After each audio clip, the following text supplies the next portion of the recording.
Bienvenue à l'émission Le Miroir sur Rwanda TV. Je suis très content de vous retrouver comme à chaque fois pour un nouvel épisode. Comme vous le savez, l'émission Le Miroir, c'est votre rendez-vous hebdomadaire, j'allais dire quotidien. On aimerait bien un jour peut-être. Est-ce qu'on pourrait faire quand même tous les jours? Non. Soyons sérieux. C'est votre rendez-vous hebdomadaire avec le divertissement, avec l'inspiration et aussi le voyage à travers les parcours de nos différents invités. Aujourd'hui, c'est un épisode spécial parce qu'on va parler de sujets qui sont un peu d'actualité, mais bien sûr, on garde toujours notre modèle qui est de parler de la vie de tous les jours, de l'expérience humaine à travers les parcours de nos invités sur notre plateau. Alors, aujourd'hui, on aura deux parties. Première partie, on va parler d'un sujet important, on va parler d'une histoire importante, on va voyager à travers justement le récit de notre première invité qui nous vient tout droit de France. La deuxième partie, on va parler des industries créatives avec un des noms les plus reconnus dans cette industrie-là, ici au Rwanda, et d'un grand événement qui arrive sur Kigali dans quelques jours. Ne bougez surtout pas, on revient après cette petite pause.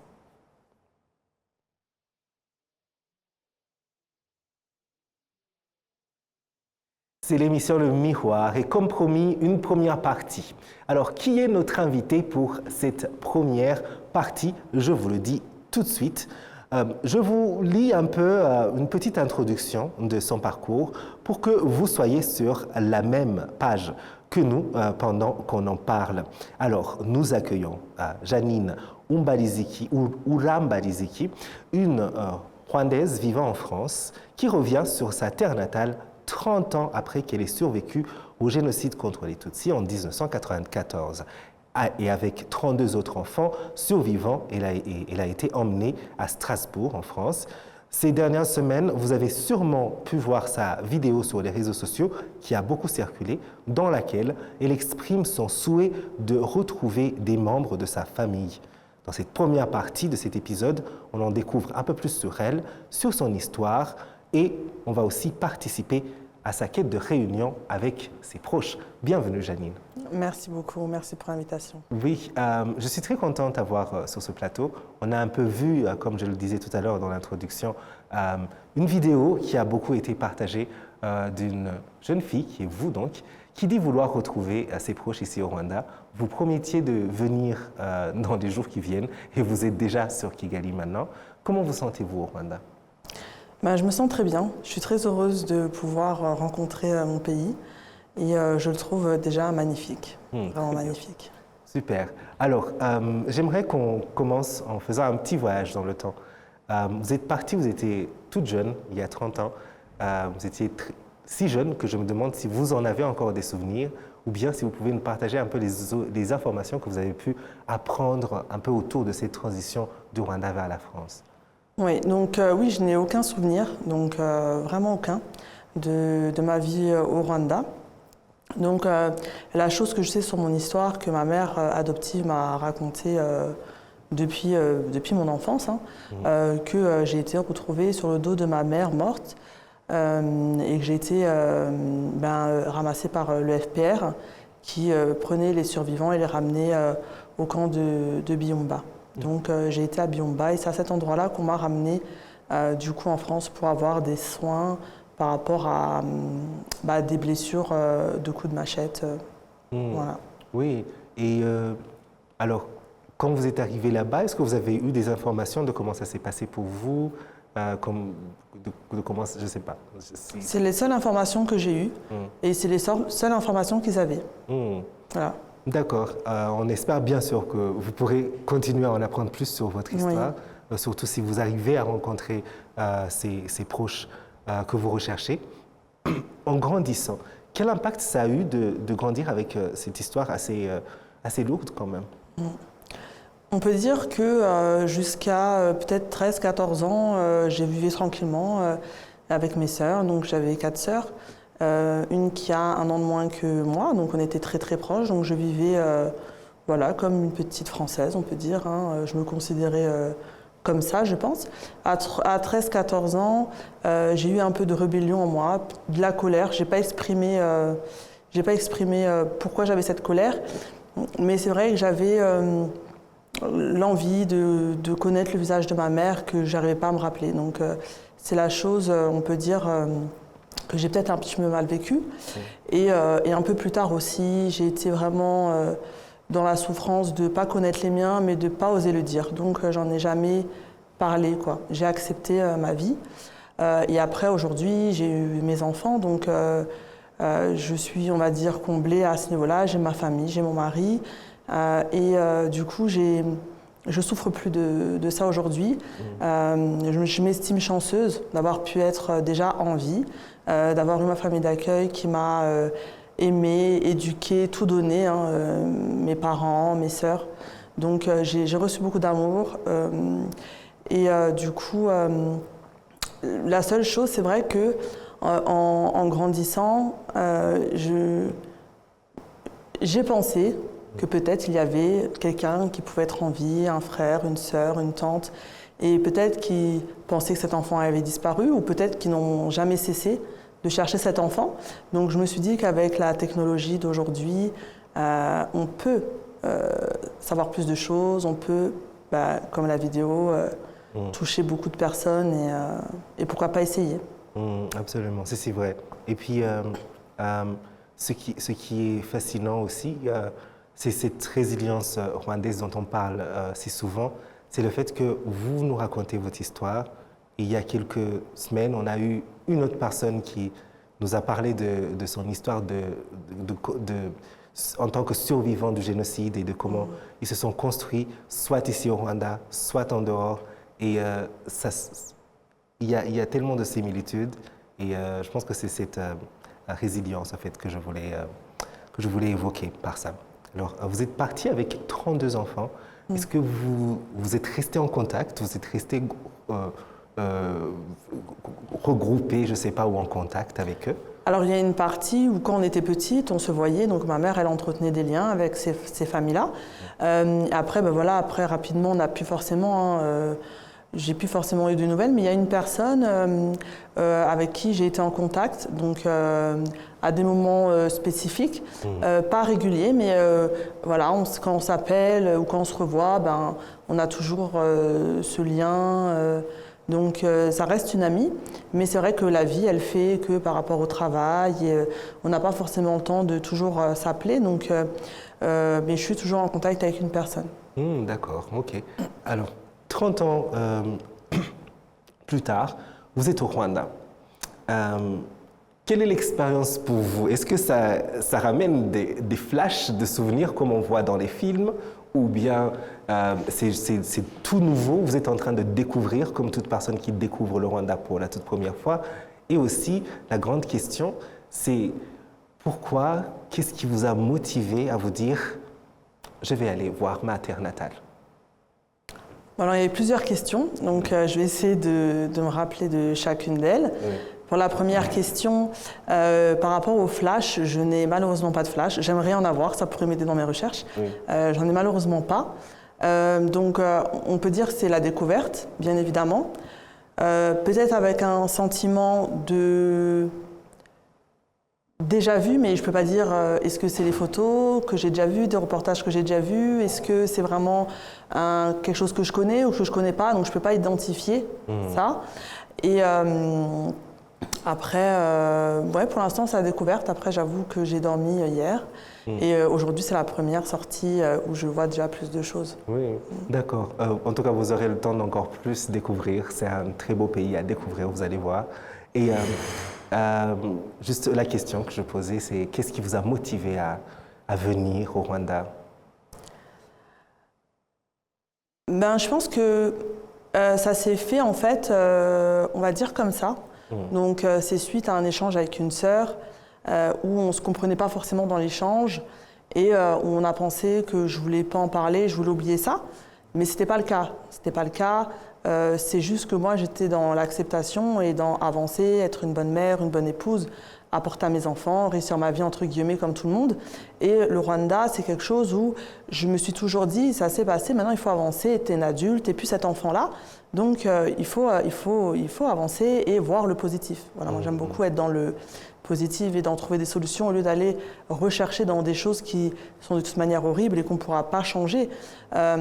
Et donc par rapport à cet échange où on a eu du mal à se comprendre, et ben ça a réveillé quelque chose et du coup par rapport à ma mère adoptive qui aussi elle a été adoptée, elle était dans les démarches de retrouver sa famille, elle l'a retrouvée.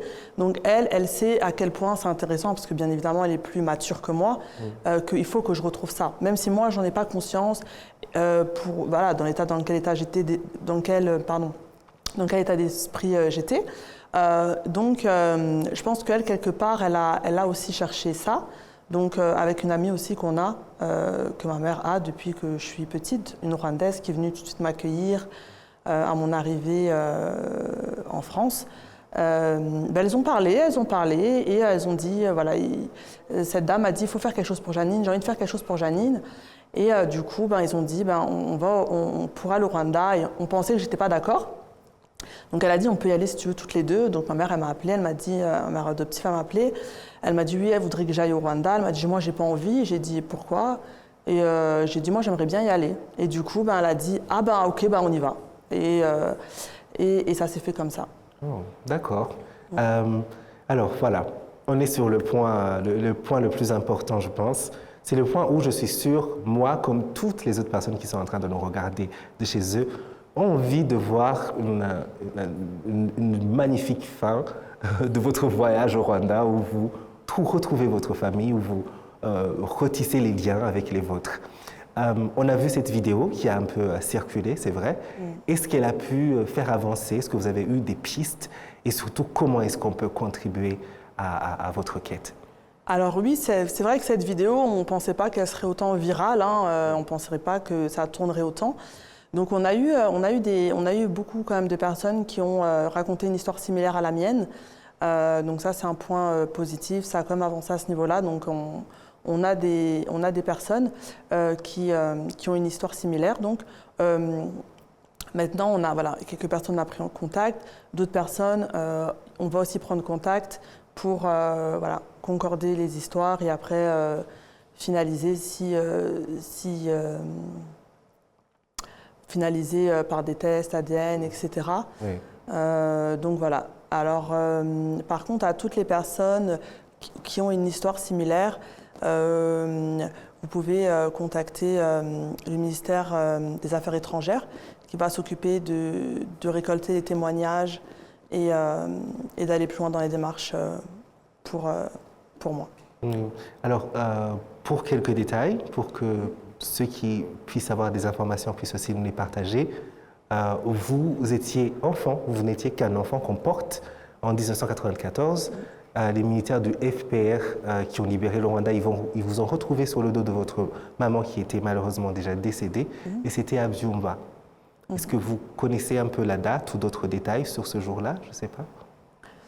Non, le seul détail que je peux dire, c'est que donc moi je suis arrivée le 6 juin en France avec l'avion et j'ai déjà été blessée depuis un moment. J'avais plusieurs blessures. Donc, on ne peut pas dire si c'était un mois, on ne peut pas dire. Honnêtement, je ne peux pas me prononcer là-dessus. Et vous aviez quel âge à ce moment-là? D'après les médecins, donc vu que je n'avais pas d'identité de nom, etc., ils ont dit par rapport aux dentitions qu'elle a les dents d'un enfant de 3 ans. De 3 ans. D'accord. Voilà donc, si vous avez des informations qui peuvent contribuer à ce que notre invitée Janine puisse retrouver des proches, n'hésitez pas à les partager. La meilleure façon, c'est bien sûr de contacter directement le ministère des Affaires étrangères, comme on vous l'a dit. On va aussi partager quelques détails pour ceux qui vont voir cette vidéo ou cette émission, notamment sur les réseaux sociaux, un peu dans la partie caption ou commentaires, où vous pourrez savoir comment contacter donc, notre invité et ses proches. Janine, merci beaucoup d'être venue jusqu'ici pour nous partager de votre histoire, que vous partager avec d'autres personnes, il faut le dire. Et on dit toujours que dans cette émission, on veut découvrir le monde à travers l'expérience humaine.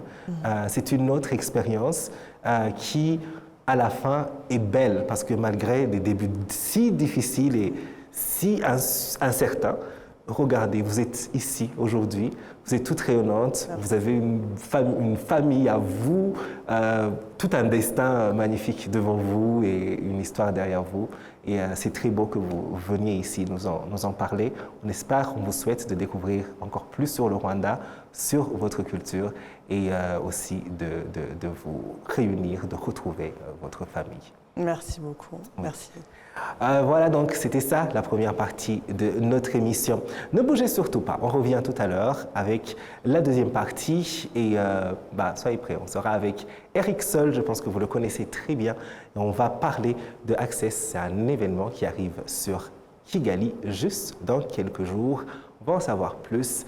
Les mélomanes, ceux qui travaillent dans le domaine de la musique et les artistes vous-même, soyez prêts parce que ça va vous parler.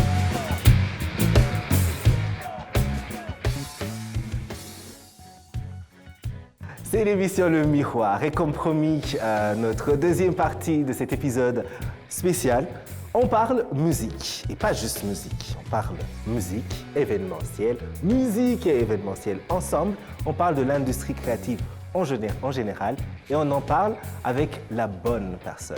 C'est un des noms les plus reconnaissables et les plus reconnus lorsqu'on parle d'événements dans le monde musical. Dans son nom, qu'on va dire nom de scène, il y a déjà le mot soul, c'est-à-dire que la musique, c'est dans le sang. Et puis, quand on parle de musique dans le sang, c'est vraiment la musique dans le sang. Quelle introduction! Parce que, Eric, tu es également de la descendance musicale ici au Rwanda, de la royauté musicale. Ici. Ah ouais, non, c'est ça, il y a l'héritage. C'est comme si j'avais même pas le choix, en fait. Il n'y a pas le choix, oui. Je ne vais pas faire comme... ceux qui, tu sais, quand tu as quelqu'un de si important et de si légendaire dans ta famille, tout le monde t'en parle dans toutes les interviews. Et la dernière fois que tu étais là, je pense que j'ai beaucoup parlé de ta maman qui est l'incomparable, c'est sûr. Voilà. Donc je vais même non, pas... mais franchement, ça te gêne pas? Non, ça me jamais de la vie, ça me gêne pas. Ok, on a... Ça fait partie de l'histoire de la narrative. Oui. Mais voilà aussi, voilà quoi. C'est un héritage. Et je crois que la plupart, je t'en ai déjà parlé d'ailleurs, oui. La plupart des choses que je fais, c'est parce que ça vient de quelque part, ça vient d'une éducation. Donc je me voyais pas faire autre chose. Et puis voilà, mais ça m'aide beaucoup dans ce que je fais. À l'extérieur, parce que je comprends des choses. Et puis ici au Rwanda, bon voilà quoi. Oui, et puis en plus, ça devient presque naturel et je ne sais même pas comment le dire, attaché à ta personne. Oui, non, mais il y a parfois des gens, ils ne savent pas que je suis Eric. Hein. Ils ne connaissent pas Eric, ils ne connaissent pas Soul, ils ne connaissent pas le DJ, on ne sait pas ce qu'il fait, tout ce qu'on sait que je suis le fils de. C'est le fils de. Voilà. C'est un grand titre. C'est comme... Je pense que quelque part, c'est un peu mieux que gagner la Champions League. Ça met la pression aussi, tu sais, parce que voilà. Oui, j'imagine. J'espère qu'elle va bien, notre légende. Elle va super bien, elle est ici, elle est arrivée à Kigali il y a 2 semaines. Oh. Et oui, non, mais son nom va sortir, vous allez entendre parler d'elle d'ici 1 ou 2 semaines de façon exponentielle. Ah d'accord, ok. Bienvenue sur Le Miroir. Merci. Le studio est toujours ouvert à toute la famille. Alors Eric, on a beaucoup parlé de ton parcours la dernière fois. On a envie de toujours en parler parce qu'il y a toujours des développements qui se passent. Mais voilà, aujourd'hui quand même, on a eu la chance d'avoir Eric avec nous sur notre plateau pour nous parler de quelque chose qui arrive juste dans quelques jours. Ce sera du 14 au 16 novembre, si je ne me trompe. Ça va se passer dans différents endroits ici à Kigali, au Convention Center ou au Mundi Center. Il y aura une grande conférence, il y aura un festival avec des performances, concerts, il y aura des ateliers d'échange, etc., etc. Là, on parle de Access. C'est un grand événement. Vous dites que c'est un des plus grands marchés musicaux. J'aimerais que vous nous en disiez plus sur ce que c'est que Access. Oui, donc Access, c'est un marché musical de professionnels. Donc, dans toutes les industries, il y a toujours des conventions, des réunions. Même ici au Rwanda, maintenant, on accueille des conférences, 400 conférences. Avant Covid, j'ai regardé, 400 conférences par an. Ah, Donc c'est plus d'une conférence par jour, quoi, en moyenne, et qui couvre un peu tous les secteurs économiques, tous les secteurs d'activité du développement d'un pays. Mais la musique, on n'a jamais eu une conférence qui est dédicacée entièrement sur la musique. On a eu des événements qui sont autour de la musique, on a eu des éléments musicaux comme des petits éléments satellites pour complimenter l'agriculture, la technologie, la communication. Le droit de la femme aussi, parfois ils invitent des artistes, mais là on est vraiment focalisé que sur la musique. Les professionnels de la musique, tous ceux qui ont à voir avec la chaîne de valeur de l'industrie de la musique, tout l'écosystème de la musique, donc ce n'est pas seulement les gens qui sont sur scène, c'est aussi les gens qui sont derrière la scène, c'est les gens qui sont dans les bureaux, c'est les administrateurs, c'est les managers, c'est les producteurs, ce sont les publieurs, ce sont les directeurs de festivals, les responsables de venues, les agents de publicité, tous ces gens-là sont là. Surtout maintenant, il y a aussi un aspect qui est vraiment porté sur la technologie, parce que maintenant la musique, sans la technologie, il n'y a pas moyen, quoi. Donc c'est Spotify, c'est Instagram, c'est TikTok, c'est Bandcamp. Donc la science pour pouvoir apprendre comment générer des revenus, comment agrandir la visibilité dans le monde de la musique, comment être compétitif en dehors de ton pays. Comment se distribuer, comment faire des tournées, comment se faire booker dans des festivals, comment se faire booker pour des photoshoots, comment discuter avec des brands, des grosses marques pour pouvoir générer des opportunités, des deals. Donc tous ces gens-là seront là. On a plus de 800 professionnels de la musique qui débarquent ici à Kigali. Voilà. Ça se passera à Kigali. C'est Access. J'en perds ma voix, carrément. Vous savez que je suis un grand mélomane. Si vous êtes un grand mélomane comme moi, je suis sûr que vous êtes intéressé. Si vous êtes dans le domaine de la musique, donc derrière, behind the scene ou derrière les caméras, derrière ce qu'on voit, c'est-à-dire les managers, les potentiels amateurs managers, les promoteurs d'événements, etc., c'est aussi intéressant. Et les artistes eux-mêmes. J'ai envie de connaître quel sera le programme, comme tous ceux qui nous suivent également. Quels seront les programmes? Où est-ce que les gens pourront participer? Ou qu'est-ce qui sera fermé? Qu'est-ce qui sera ouvert au grand public, etc., etc. Tout, en tout cas, entre le 14 et le 16, tout est ouvert à tout le monde. Et la beauté de Access, c'est que c'est deux parties, en fait. Donc, comme tu as très bien décrit, on s'aligne plus ou moins avec le programme rwandais, du gouvernement rwandais, MICE. Donc, Meeting, Incentive, Conference and Event. C'est un hybride, en fait. Donc, la première partie, le 14 et le 15, tout se passe au Convention Center. C'est des conférences, c'est des meetings, c'est des séminaires, c'est des panels de discussion, et ça c'est gratuit. Tout ce que les gens ont à faire, c'est aller sur le website musicinafrica.net/access et puis s'enregistrer. Ceux qui viennent de l'étranger, il y en a déjà plus de 800 qui l'ont fait, ils payent leur avion, ils payent $100 pour pouvoir rentrer, mais les Africains et les Rwandais, c'est gratuit. Ça prend 1 minute pour remplir la forme, tu mets ton nom, ton numéro de téléphone, ton email adresse, tu dis voilà, je suis dans la musique, je travaille là-dessus, ça prend 1 ou 2 minutes, tu soumets cette forme et tu reçois directement un petit email qui te confirme que tu as été inscrit. Et là, du 14 au 15, on est de 9h du matin, non, de 10h du matin jusqu'à 5h de l'après-midi avec tout un programme de conférences, on peut en parler si tu veux. Absolument, et j'ai envie de préciser, sans te couper parce qu'il y a d'autres activités dont tu vas nous parler, c'est que c'est très important. Parfois, on entend ça ouvert aux Africains et aux Rwandais. Il suffit juste de vous inscrire et de venir.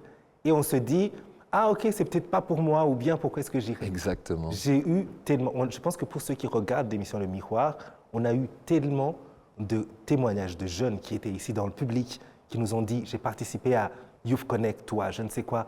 Et j'ai eu un stage quelque part. Et j'ai eu des contacts avec eux. Exactement. J'ai ouvert ma façon de penser. Donc, si vous voulez juste apprendre ou vous projeter dans votre futur, dans le domaine du divertissement, surtout dans la musique, c'est très important, ce genre d'opportunités. Il ne faut pas les laisser passer. Oui, jamais. Donc la conférence, ce sera le 14 et le 15. Le 14 et le 15, on a toutes les conférences. Et alors, on a des panels de discussion qui sont incroyables. On aura un débat sur un espèce d'état des lieux de la musique rwandaise. Qui sera présenté par Raoul Rugamba de African in Colors. Il y aura Ariel Way sur le plateau. Il y aura Popo de l'école de musique du Rwanda, RSAM.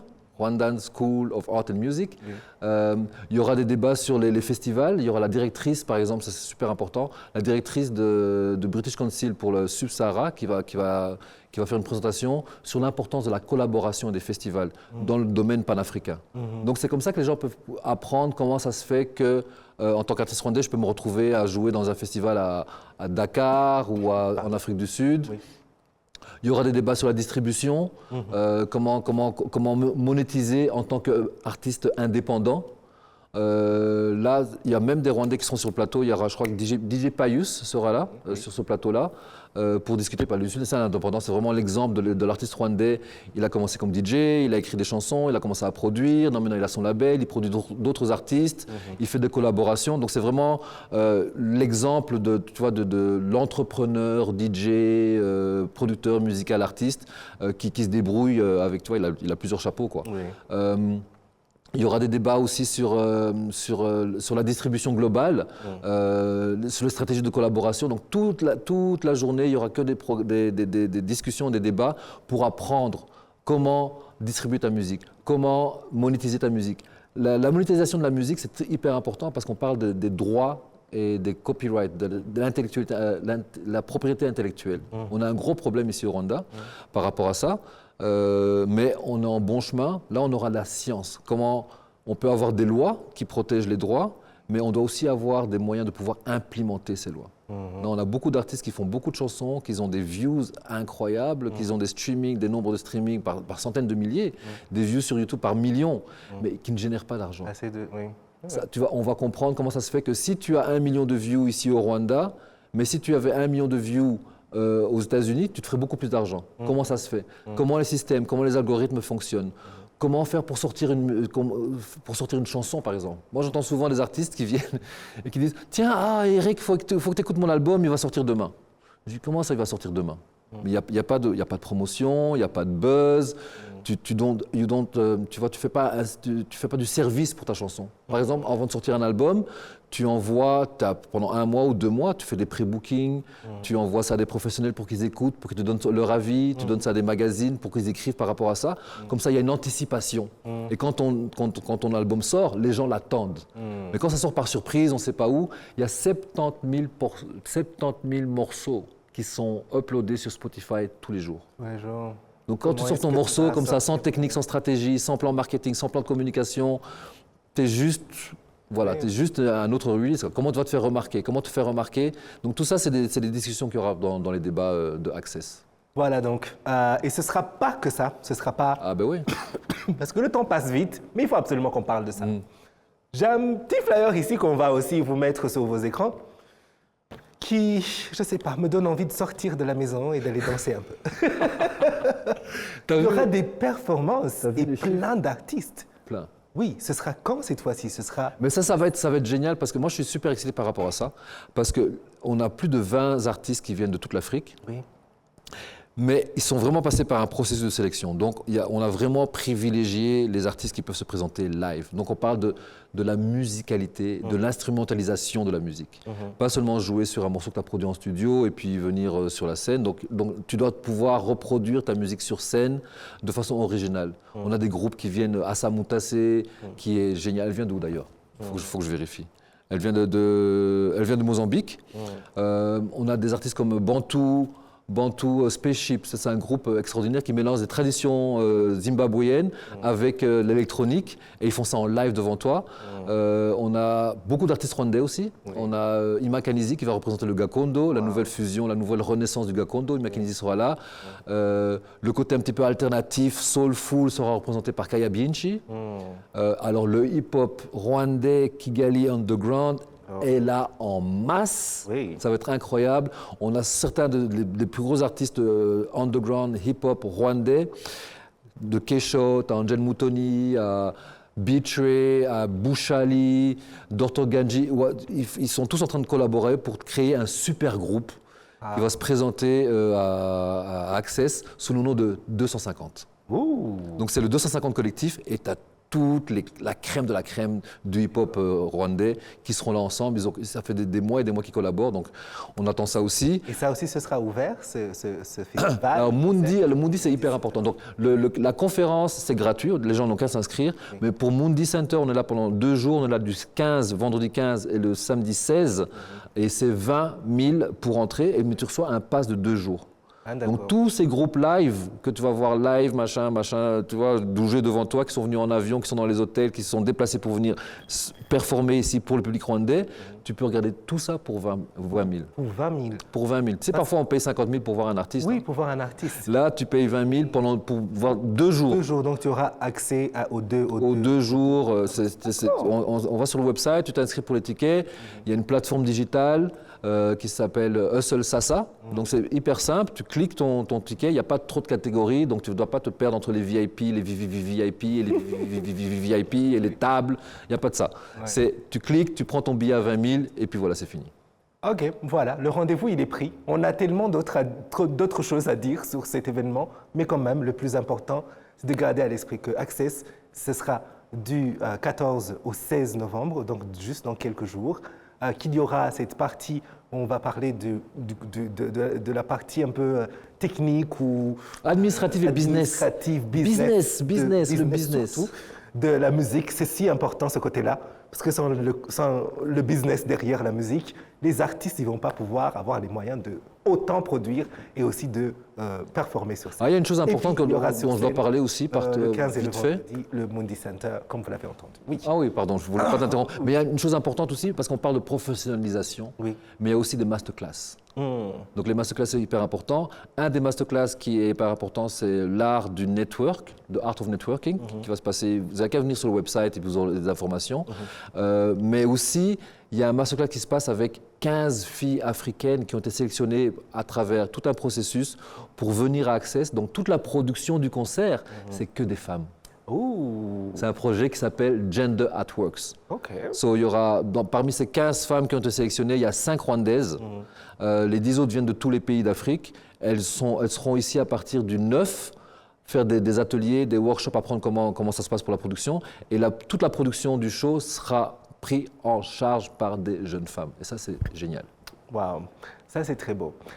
Eric, c'est toujours un plaisir. À chaque fois que tu viens ici, non seulement on apprend à travers ton parcours, et aussi tu nous amènes de bonnes nouvelles avec des événements comme celui-ci. Merci. Et celui-ci, c'est encore plus intéressant. Mais j'espère que ça va revenir les années après les années, qu'on aura notre propre événement et puis voilà, qu'on puisse mettre la musique. Il faut démystifier le côté musical, c'est pas seulement des concerts. Parfois, il y a aussi des discussions, des débats et voilà quoi. Le business derrière. Absolument. Merci beaucoup à vous tous qui nous avez suivis. On me dit dans l'oreillette, vous avez fini l'émission, hein? Vous pouvez continuer à parler après. D'accord, nous on va continuer à parler après, mais ce qui serait bien, c'est qu'aussi on puisse continuer cette discussion sur le développement de cette industrie créative, surtout de la musique, de l'industrie musicale au Rwanda et en Afrique avec Access. Donc toutes les informations, vous pouvez les retrouver sur Internet. Vous savez que maintenant, c'est devenu un peu plus facile. Des accès aussi aux conférences, mais aussi, comme vous l'avez entendu, au festival avec les plus grands artistes qu'on a ici au Rwanda et aussi d'autres sélectionnés sur le continent. Ce sera le 14 au 16 et ce sera à Kigali Convention Center et aussi au Mundi Center pour des performances. Merci beaucoup à vous qui nous avez suivis. Eric, c'est toujours un plaisir. Super. Oui, merci à vous tous qui y étaient avec nous pour cet épisode. On se retrouve la semaine prochaine pour un autre numéro de l'émission Le Miroir. En attendant, l'aventure continue sur les réseaux sociaux. À bientôt.